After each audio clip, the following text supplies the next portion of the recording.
Mas eu acho que o que pauta aí não são o Palmeiras e Flamengo, são os adversários.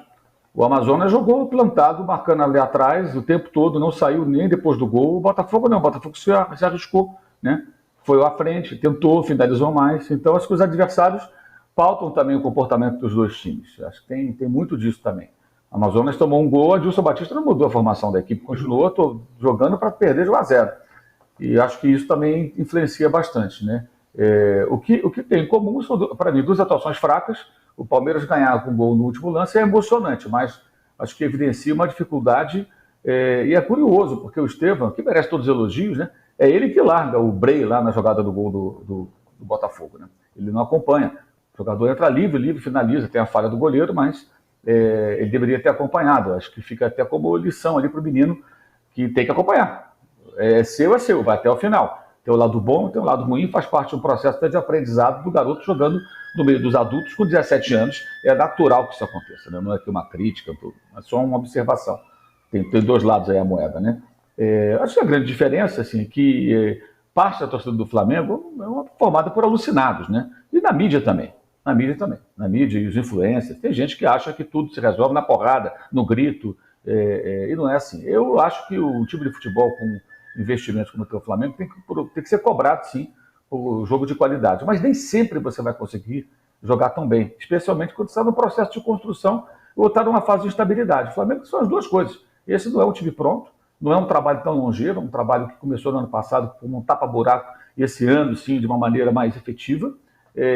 O único título possível, o Flamengo ganhou de forma invicta, sem levar gol com o time principal, então foi bastante convincente. É o estadual, mas cumpriu ali bem o seu papel, né? E tem agora um momento ruim. Como o Palmeiras também não tem um momento bom. 6 últimos jogos do Palmeiras, o Palmeiras jogou mal contra o Vitória, ganhou de 1 a 0, uma partida fraca. Jogou mal contra o Flamengo, 0 a 0 horroroso, os dois foram péssimos. Esse com o São Paulo foi outro lixo de jogo, 0 a 0 segunda-feira, né? Perdeu para o Internacional e teve 2 vitórias com gol no final, uma espetacular, com o primeiro tempo muito ruim contra o Del Valle, né, também. E ontem, outra vez, um jogo abaixo do Palmeiras, contra o time de segunda divisão. Só que o Palmeiras, além do trabalho ser mais longevo que a torcida acreditar, não vejo na torcida do Palmeiras um volume de pessoas que vai à derrota, que fiquem com ódio no olhar. Você via as imagens, né, quando a transmissão mostrava ali os caras na torcida do Flamengo quarta-feira, o sujeito que ligasse a TV, o computador ou o celular para ver o jogo e acabou, apito final, o cara ligou na hora do apito final e falou: nossa, o Flamengo foi eliminado por esse time aí, esse Amazonas, né? Como o Racing pateticamente foi eliminado ontem pelo Talheres, que não é o principal, é o Talheres, ali de perto de Banfield, ali, o genérico, que conseguiu perder por 2 a 1. Isso que é vexame. Você ganhar o jogo e vaiar da maneira que vaiaram uma vitória é um negócio que não existe, gente. O cara ficar irritado com o nível de atuação, reclamar, questionar, criticar o técnico, tudo isso está perfeito, tem que criticar mesmo. O Tite tem que fazer alguma coisa para mudar, os jogadores merecem críticas, alguns em especial, mas daí a reagir daquela maneira, como uma vitória, isso não existe. Isso é devaneio, é loucura, é coisa de gente que parece que vai para o estádio levando algum problema, né, no bolso, né, ou na mochila, e chega lá, o cara bota tudo para fora, porque não tem o menor cabimento. Todas as críticas são pertinentes, mas a eloquência, o ódio no olhar, cara, as pessoas estavam furiosas. E o detalhe, é um pouco de desconhecimento de futebol. O Flamengo fez um segundo tempo horroroso contra o Botafogo, perdeu o jogo. É muito pouco provável que o time que vem de uma derrota reaja e faça um grande jogo logo 3 dias depois. Muito improvável isso. Muito improvável.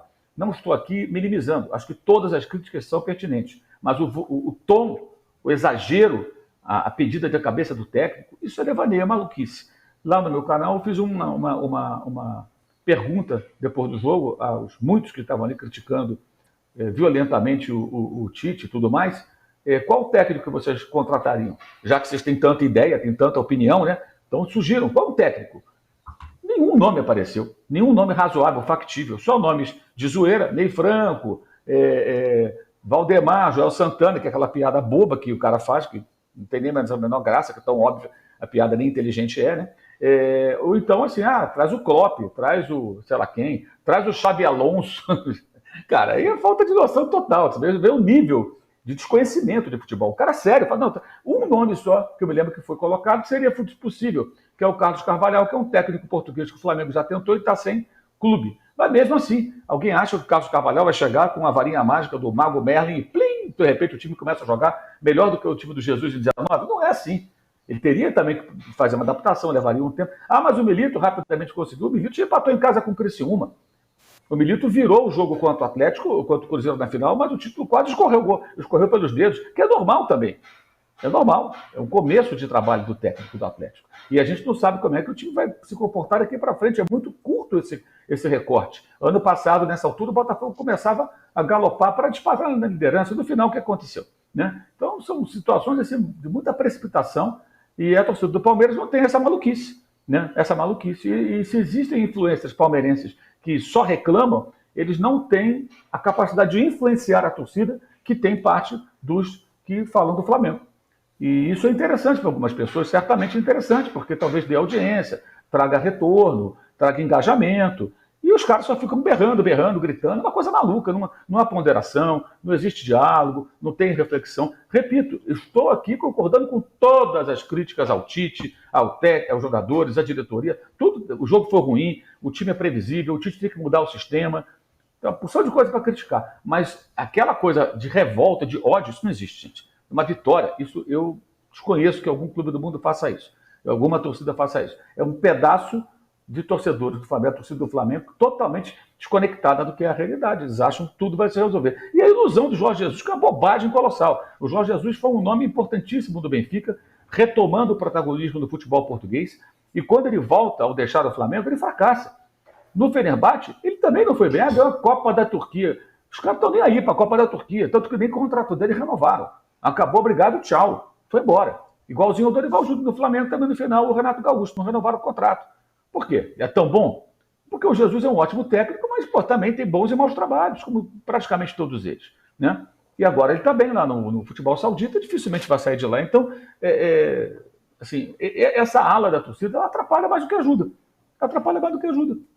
Porque os caras acham que vão chegar no Maracanã e vão ver massacres, goleadas. Isso não é assim. O Palmeiras não tem esse problema. A torcida do Palmeiras hoje ela é mais ciente da realidade. A fase do Palmeiras também não é boa. Então, cara, vamos ganhar. Não importa como. Isso vai melhorar depois. O cara pensa assim, acho eu. E vai melhorar depois. Claro que vai. Eu fico pensando... rapidinho, eu só fico pensando... fiquei pensando na diferença, né? Tem essa questão do Jesus, eu acho mesmo. Eu acho que o principal para mim, depois da reflexão que eu tentei fazer, é que no Flamengo, esses influencers, os torcedores, eles sabem que eles podem conseguir um eco, eles podem conseguir pressionar eventualmente o Braz, o Landim, basta a gente ver as últimas atitudes que eles tomaram, né, nas demissões de técnicos, nas mudanças do comando, e no Palmeiras eles sabem que podem fazer o que for, pichar muro e o caramba, e a crise não entra. Eu acho que essa é a diferença principal entre o jeito que as duas torcidas reagem. Porque no Palmeiras tem os caras que chamam o Abel de pardal, tem os caras que xingam o Abel ali atrás do banco, tem os caras que no 5º minuto de jogo estão falando que o Zé Rafael não presta, que não sei... Até tem, mas eu acho que eles têm menos eco, talvez pelo jeito que a diretoria se porta. O Palmeiras, desde o Gagliotti, fala o seguinte: esse aqui é meu técnico e acabou, esse aqui é meu diretor e acabou, e a gente vai pensar e vai continuar disso por um bom tempo. O Palmeiras passou por problemas, foi eliminado para o CRB, teve várias fases de futebol muito ruim, e mesmo assim o trabalho continuou. No Flamengo, a gente chegou a ver o time campeão da Libertadores da Copa do Brasil com a não renovação do Dorival. Eu não estou nem entrando no mérito se o Dorival merecia ou não, mas a partir do momento que o torcedor vê essa instabilidade, que a diretoria absolutamente não blinda nenhum treinador, eu acho que eles percebem que o eco pode surtir efeito, sem contar a questão principal, que o Tite foi contratado por uma expectativa de uma torcida que a gente sabe que em nenhum momento, desde o começo, todo mundo falou: o Tite não vai fazer o time dar show, o Tite vai querer buscar o equilíbrio. Então acho que tem essa grande diferença para mim, especialmente na parte da diretoria. Em resumo, a grande responsabilidade é de Landim e Braz. Só isso. Sim. E demitem técnico por 3 horas da manhã, diga-se de passagem. Eles são os grandes responsáveis. Com o Rogério. Agora, o Arnaldo, essa blindagem, se imaginava que um cara do tamanho do Tite, com 2 Copas do Mundo nas costas e tudo mais, e o maior técnico do Brasil dos últimos tempos, esse negócio não fosse um problema. Mas está sendo, porque a torcida está contra ele, vamos dizer assim, ou parte da torcida. Como diz o Mauro, tem o outro lado da moeda do Tite. O Tite talvez tenha, na carreira dele, subestimado o impacto que 2 Copas do Mundo fazem na vida de um treinador de futebol. Ele passa a ser olhado por todas as pessoas de uma forma comparável, por exemplo, ao que foi feito com o Tele Santana, outro técnico que perdeu 2 Copas seguidas em 82 e 86. Juca e o Trajano lembram bem o que foi do Tele depois da segunda derrota na Copa do Mundo. Tem muita gente que só conhece a história do Tele, mestre, vencedor pelo São Paulo. Isso demorou um pouquinho a acontecer. O Tele sai da segunda derrota em Copas destruído, conseguindo refúgio para trabalhar no Atlético Mineiro, que era o time que ele tinha vencido o Campeonato Brasileiro em 71. Ninguém queria o Tele. E o Tite, curiosamente, ele sai da Copa do Mundo como ainda o melhor técnico brasileiro, né? Numa clara demonstração que o Brasil vivia uma crise de técnicos sem precedentes. Porque o trabalho do Tite na Copa foi ruim. Na minha opinião, foi pior nessa Copa do que na Copa anterior. E a gente, o técnico da Seleção Brasileira em 2 Copas, a exposição do cara é tal, a gente ficou falando, né? A voz do Tite entra na geladeira, a voz... E as pessoas, não é só a torcida do Flamengo, fora quem era torcedor do Corinthians, que tem uma devoção quase automática em relação ao que o Tite fez pelo clube dele, as demais pessoas têm uma série de restrições às situações que o Tite viveu na Copa do Mundo. Ele tem uma certa rejeição nacional, que talvez ele tenha subestimado nas atitudes, no vocabulário, no colocar os auxiliares para falar ao lado dele, nas teimosias de sistema de jogo. Eu recebi várias mensagens logo depois do gol do Vinícius Júnior contra o Bayern de Munique, gente, terça-feira, falando do Tite. O Vinícius Júnior, na seleção brasileira do Tite, jamais estaria na diagonal entrando entre os zagueiros para fazer um gol de centroavante. Estaria lá na ponta esquerda, no trilho, como às vezes está o Bruno Henrique. Esse é só um exemplo. E acho que o Tite não é só uma revisão de modelo de jogo, que eu acho urgente. O time estático, tal, cara... Não é o torcedor do Flamengo que não suporta. Ninguém suporta. Ninguém suporta. É um desperdício de talento, muitas vezes em função do sistema. E o Flamengo, de hoje, para mim, é um desperdício de talento. Mas não é só no campo. É na fala, é na comunicação. E acho que o Tite precisa, de fato, mudar. Mas mudar mesmo, não só em campo. Como o Tele Santana mudou. O Tele Santana mudou bastante depois da Copa 86 para ganhar e mudar a imagem dele. Então, talvez precise ali de uns conselhos.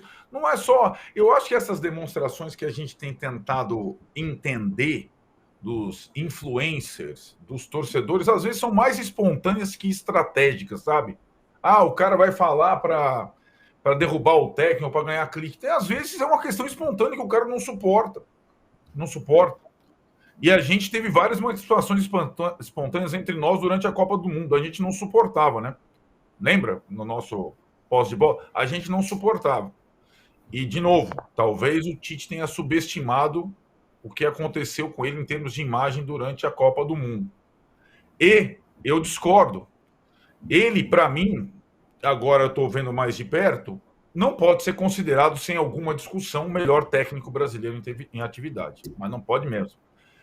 Por exemplo, em comparação ao Dorival Júnior, que está agora no lugar dele na seleção brasileira, ele fez menos no Flamengo do que o Dorival fez. Rapidamente, no Flamengo. Não estou nem falando do São Paulo, que o Dorival fez ganhar uma coisa que o São Paulo não ganhava, nunca tinha vencido. E não estou falando assim, em termos de aproveitar bem os melhores jogadores que o cara tem em mãos, que na verdade é o trabalho de um técnico. Qual é o principal trabalho do técnico? Aproveitar o melhor que os seus jogadores podem produzir. Os seus melhores jogadores, sobretudo. Ele não fez isso na Copa do Mundo. Vinícius Júnior foi um desperdício, foi sacado no final. Ele não está fazendo isso no Flamengo. Não está fazendo isso no Flamengo.